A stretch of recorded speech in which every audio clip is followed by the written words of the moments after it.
بسم اللہ الرحمن الرحیم۔ السلام علیکم ورحمۃ اللہ وبرکاتہ۔ معزز خواتین و حضرات، آج سے 81 سال قبل 23 مارچ 1940 کو لاہور کے مینار پاکستان گراؤنڈ میں ایک قرارداد پیش کی گئی کہ جس قرارداد کا مقصد ایک اسلامی اور فلاحی ریاست کا حصول تھا کہ جس میں مسلمان آزادی کے ساتھ اللہ تعالیٰ کی عبادت کر سکیں اور اپنی تہذیب، کلچر اور ثقافت کے ساتھ زندگی گزار سکیں۔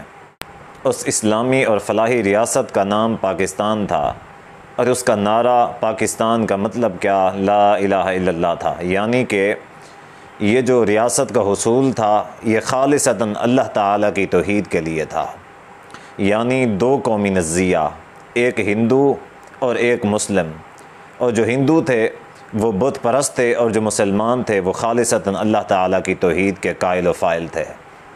ایک مرتبہ کسی صحافی نے ہمارے قائد اور ہمارے لیڈر قائد اعظم محمد علی جناح رحمۃ اللہ علیہ سے سوال کیا کہ آپ جس پاکستان کو بنانے کی بات کرتے ہیں تو آپ یہ بتائیں کہ اس پاکستان کا قانون کیا ہوگا؟ تو قائد اعظم محمد علی جناح رحمۃ اللہ علیہ نے فرمایا کہ 1400 سال قبل اللہ تبارک و تعالیٰ نے جو قانون قرآن مجید کی صورت میں نازل کیا ہے وہ مسلمانوں کا قانون ہے، اور اس قانون کے ہوتے ہوئے میں کون ہوں کہ مسلمانوں کا قانون وضع کروں گا؟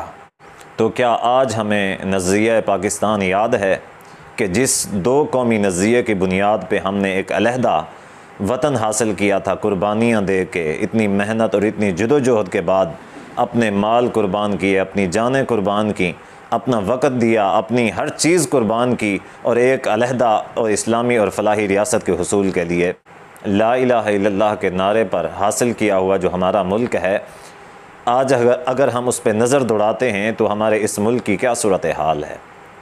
اس میں اسلام کہیں بھی نظر نہیں آ رہا، اور جن لوگوں سے ہم نے علیحدگی اختیار کی تھی، ہندوؤں سے، تو آج اگر آپ ہندوستان کو دیکھیں، ان کی ثقافت اور ان کے کلچر کو دیکھیں، اور پاکستان کو دیکھیں، آپ کو ان دونوں کے درمیان کچھ بھی فرق نظر نہیں آئے گا۔ کوئی ایسا واضح فرق نظر نہیں آئے گا کہ جس سے پتہ چلے گا کہ یہ ایک اسلامی ملک ہے اور وہ جو ہے وہ ایک مشرکین کا ملک ہے کہ جو بت پرست ہیں۔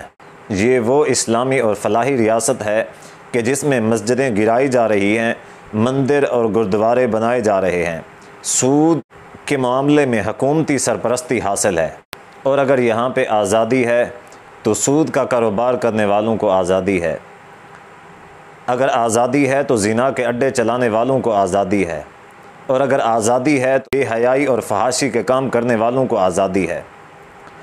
یہاں پہ آزادی ہے تو حرمت رسول صلی اللہ علیہ وآلہ وسلم پامال کرنے والوں کے لیے آزادی ہے۔ یہاں پہ آزادی ہے تو مساجد اور مدارس کا تقدس پامال کرنے کی آزادی ہے۔ باقی اسلامک جتنے بھی کام ہیں سب کے اوپر پابندی ہے۔